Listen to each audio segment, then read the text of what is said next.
দেশের বাজারে আবারও বাড়ল স্বর্ণের দাম। বাংলাদেশ জুয়েলার্স অ্যাসোসিয়েশন জানিয়েছে এবার ভরিতে সর্বোচ্চ ৪,১৯৯ টাকা বাড়ানো হয়েছে।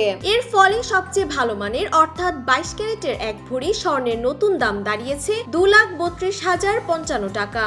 সোমবার রাতে এক বিজ্ঞপ্তিতে এই সিদ্ধান্তের কথা জানায় বাজুস। আজ থেকেই সারা দেশে নতুন এই দাম কার্যকর হচ্ছে।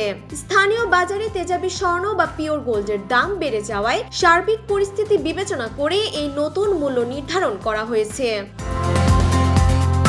নতুন তালিকা অনুযায়ী শুধু ২২ ক্যারেটই নয়, বেড়েছে অন্য মানের স্বর্ণের দামও। এখন থেকে ২১ ক্যারেটের প্রতি ভরি স্বর্ণ কিনতে খরচ হবে ২,২১,৪৯৯ টাকা। ১৮ ক্যারেটের দাম নির্ধারণ করা হয়েছে ১,৮৯,৮৯০ টাকা এবং সনাতন পদ্ধতির প্রতি ভরি স্বর্ণের দাম পড়বে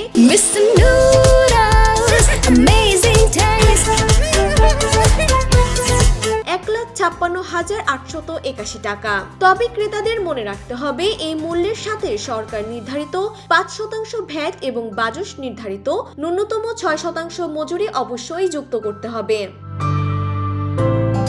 স্বর্ণের পাশাপাশি পাল্লা দিয়ে বেড়েছে রূপার দামও। ২২ ক্যারেটের এক ভরি রূপার দাম ৪০৮ টাকা বাড়িয়ে নির্ধারণ করা হয়েছে ৫,৯৪৯ টাকা। এছাড়া মানভেদে রূপার দামও আগের চেয়ে বেড়েছে।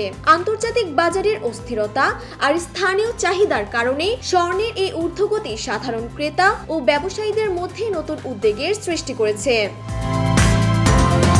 ডেস্ক রিপোর্ট, জয় জয় দিন।